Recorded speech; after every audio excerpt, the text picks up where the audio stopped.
आंखों में आंसू आने को हो और नम्रता हो, भगवान खड़े, कहीं मेरे से कोई ऐसी क्रिया ना हो जाए जिससे भगवान के दिल को ठेस पहुंच जाए। इस भाव से आपको रहना होगा। गुरु जी हमारे कबीर भगवान है, और इस दास को भगवान मान कर ही चलोगे तो ही आप परमात्मा तक पहुंच सकोगे। असंग जन्म तन मरत्या होगे, जीवित क्यों न मरे रे, द्वादश मध्य अलमठ बोरे बहुर न दे थरे रे। असंख्य जन्म तन मरत्या होगे, अरे एक बार जीवित मर कर देखो।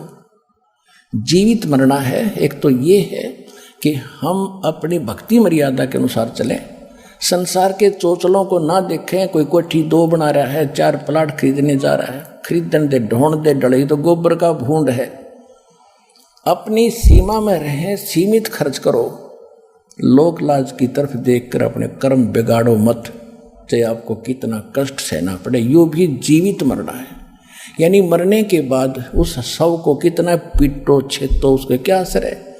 तो यहाँ संसारिक जो व्यंग हैं, संसारिक ताने हैं या कोई और यातनाएं हैं संसार की जो समाज के कारण दी जाती है, उनको सहन करो, बोलो मत, भगवान पर विश्वास रखो। जीवित मरना एक ये है। दूसरा जीवित मरना ये है कि जैसे आप यहाँ के लिए चलते हो, सतलोक के लिए, आश्रम के लिए, सत्संग के लिए, तो मन में पता नहीं क्या क्या प्रेरणा आती है, ये नुकसान हो जाएगा, वो हो जाएगा, फिर देखूंगा, फिर मैं मतलब इससे भी ज़्यादा हो जाए अगली बार। तो उस समय ये सोच ले,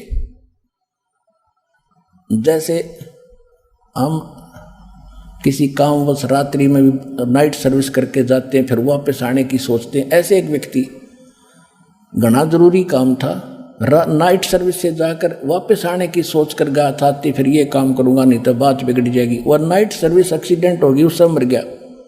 वह स्पीड खींच रहा था, वह भी खत्म हुई, जीवन भी परमानेंट गया, और वो काम जितना अनिवार्य था, जिसको वापस आकर रात को ही आप वापस आकर के संभालना था, वो पड़ा का पड़ा रह गया। तो जब आप यहाँ वहाँ से चलो और ये मन बकवाद घटे, उस समय नो सोच ले मेरी मृत्यु हो जाए अब, तो फिर इसने कौन करेगा। जब तक आपकी बुद्धि यहाँ नहीं सेट होगी, आप सतलोक बस आश्रम बरवाला में नहीं आ सकते।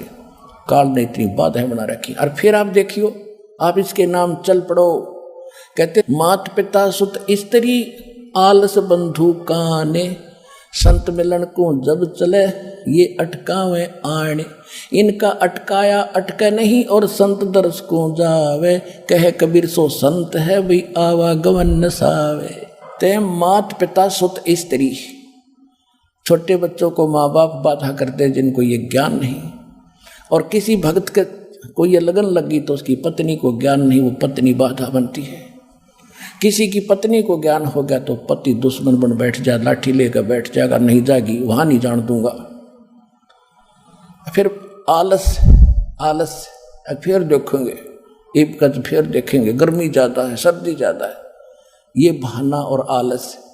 और बंधु कान लोक लाज, ये लोग क्या कहेंगे, तीसरे दिन सत्संग में जाता है, क्या कहेंगे पता ये क्या कर रहा है, ये तो ये क्रिया भी नहीं करता, ये भी नहीं करता, बता क्या कहेंगे। कहते नहीं, लोक लाज के कारण यो जीव गया बिगो, और जब यो कुल के कर लेगा तू 4 पाया का हो। आज तो लोक लाज के कारण नहीं क्रिया करेगा, कल न गधा बन जाएगा, ये लोग के कुल के लोग तेरे को क्या बचाव करेंगे, मूर्ख है भले पुरुष। तो कहते हैं संत मिलन को मात पिता सुत स्त्री आलस बंधु कान, और संत दर्श को जब चला ये अटका में आन।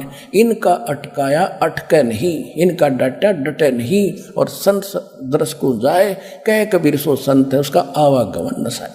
अब जैसे आप चलते हो तो ये सोच लो कि आप मर गए, मृत्यु होगी, आप यहाँ आगे 4 दिन 5 दिन, और जब यहाँ अपना काम भगवान कोड़ा करके जब जाओगे, अगर कोई छोटा मोटा हानि हुई है तो फिर पूरी कर लेंगे, क्योंकि जीवन है। यदि परमानेंट टिकट कट गई, परमानेंट मर गया, जब कौन संभालेगा, उन ठेकेदार बना बैठा। इसको कहते जीवित मरना। असंग जन्म तन मरत्या होगे, जीवित क्यों न मरे रे, द्वादश मध्य महल मठ बोरे बहुर न दे धरे रे।